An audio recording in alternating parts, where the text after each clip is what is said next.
Hello friends welcome to my YouTube channel Hatim Alis live बंधुसकल मैं आज पुनरे आपनालोकर माजली उपस्थित हलोहि।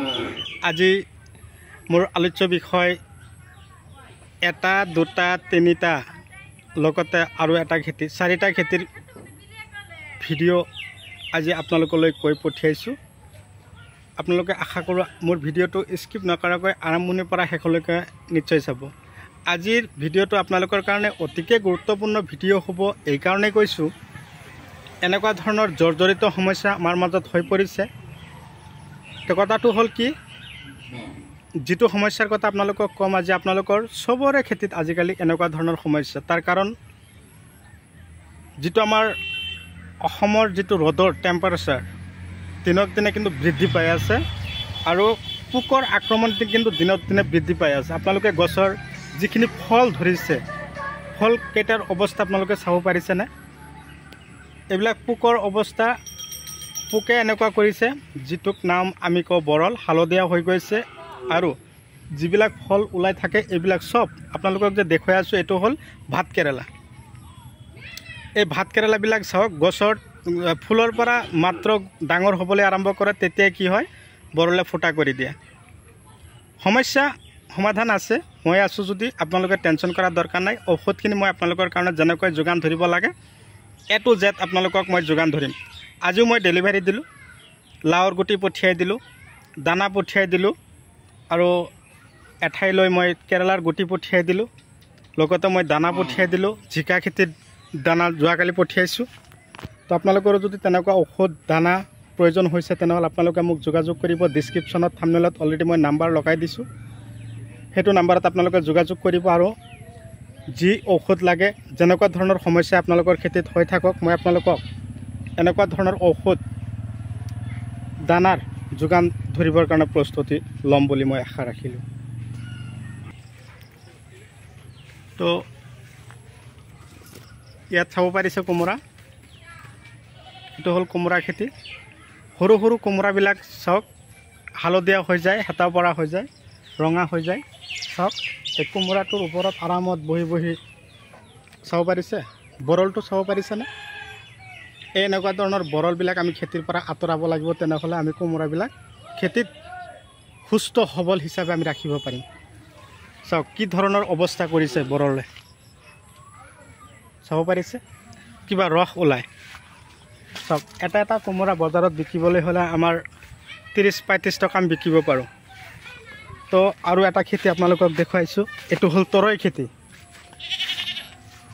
তো তৰৈ এইটো খেতিত মই আজি কি দেখুৱাম, আজি ৰাতিপুৱা কাটিখিনি বজাৰলৈ বিকিছে, হ'লেও তৰৈ 2-4টা আছে। এই তৰৈৰ অৱস্থাও এনেকুৱাই কৰিছে। তো বন্ধুসকল, মোৰ ভিডিঅ'টো আপোনালোকে কোন ঠাইৰ পৰা চাই আছে মই আপোনালোকক অশেষ ধন্যবাদ জ্ঞাপন কৰিছোঁ। তো এনেকুৱা ধৰণৰ ভিডিঅ' আপোনালোকে পাই থাকিব, যাতে এনেকুৱা ধৰণৰ উন্নত ধৰণৰ ভিডিঅ' আপোনালোকে পাই থাকে। তাৰ কাৰণে আপোনালোকে মোৰ চেনেলটো যদি এতিয়াও ছাবস্ক্ৰাইব কৰি দিয়া নাই তেনেহ'লে আপোনালোকে মোৰ চেনেলটো ছাবস্ক্ৰাইব কৰি দিয়ক আৰু কাষত থকা বেল ঘণ্টিটো লাহেকৈ বজাই দিয়ক, যাতে এনেকুৱা ধৰণৰ উন্নত জৈৱিক, ৰাসায়নিক আৰু বৈজ্ঞানিক পদ্ধতিৰে কৰা খেতিৰ ভিডিঅ' অলৰেডি আপোনালোকে পাই থাকে। এতিয়া মই আহিলোঁ হাইব্ৰিড জাতৰ পটলৰ খেতিলৈ। এইটো হ'ল হাইব্ৰিড জাতৰ পটলৰ খেতি, মই নিজে বিধান দিছিলোঁ। তো আজি আহিছোঁ মই বহুত দূৰলৈ। এইটো আমাৰ ঠাইটোৰ নাম কৈ আছোঁ, বঙালীগাঁও BTR। সেই ঠাইলৈ মই খেতি চাব আহিছোঁ। দাদাক মই পটলৰ শিপাৰ যোগান ধৰিছিলোঁ।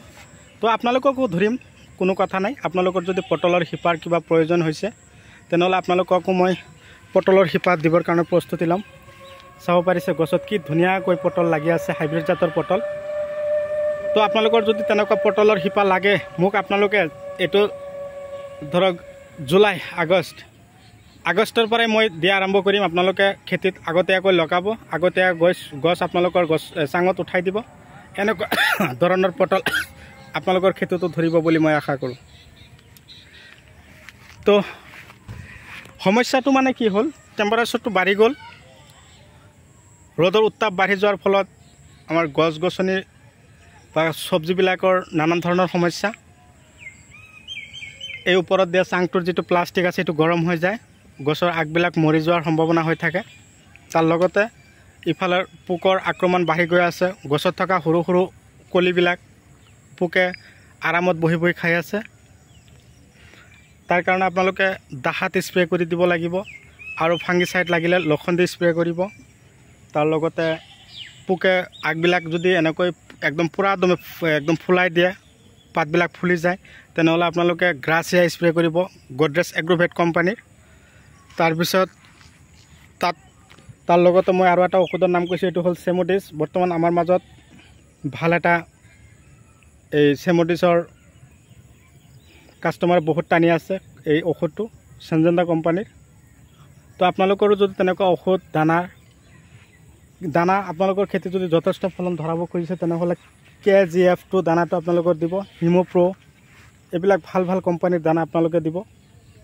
এনেকুৱা ধৰণৰ দানা আপোনালোকৰ খেতিত যদি আপোনালোকে দিব পাৰে, তেনেহ'লে আপোনালোকৰ খেতিটো যথেষ্ট পৰিমাণে ফলন আহিব বুলি মই আশা কৰোঁ। এয়া চাওক। তো বন্ধুসকল, মোৰ ভিডিঅ' চাই কেনে পালে মোক কমেণ্ট কৰি জনাবলৈ নাপাহৰিব। আপোনালোকে য'ৰ পৰাই নাচাওক কিয়, মই আপোনালোকক অশেষ ধন্যবাদ জনাইছোঁ এই কাৰণেই।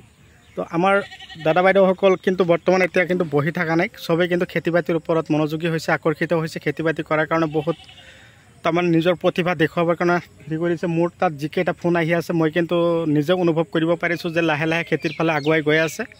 আমি কিয় বহি থাকিম? আমি যাতে অযথা সময় নষ্ট নকৰোঁ, আমি যাতে বহি বহি সময় নষ্ট নকৰোঁ, সময়ৰ মূল্য যাতে আমি দিব পাৰোঁ, সেইকাৰণে মই আপোনালোকক কৈ থাকোঁ। আৰু যিদিনাখন আপোনালোকে খেতিৰ পৰা এইবিলাক চব্জিবিলাক উঠাই বজাৰলৈ বিকিব, সেইদিনাখন আপোনালোকে খেতিত অকণমান সাৰ চাৰ কিবা দানা চানা মই যে কৈ দিলোঁ, সেই দানাবিলাক আপোনালোকৰ খেতিত দিব। আৰু যদি গছ বেছিকৈ গ্ৰ'থ কৰাব বিচাৰিছে, 95 ষ্টেবিলাইজাৰ এটা দানা আছে, সেইটো আপোনালোকৰ খেতিত দিব পাৰিব। তো আপোনালোকৰ খেতিত চাব পাৰিব কি ধৰণৰ আপোনালোকৰ খেতিত যথেষ্ট পৰিমাণে ফলন আহি যাব। তো বন্ধুসকল, মই যিখিনি কথা কৈছোঁ সেই কথাখিনিৰ ওপৰত আপোনালোকে গুৰুত্ব দিয়ক। গুৰুত্ব দি কিনে আপোনালোকেও খেতি বাতি কৰক, তাৰে কামনা কৰি আজিৰ ভিডিঅ' মই এইখিনিতে অন্ত পেলাইছোঁ। পৰৱৰ্তী ভিডিঅ'ত লগ পোৱাৰ আশাৰে ধন্যবাদ।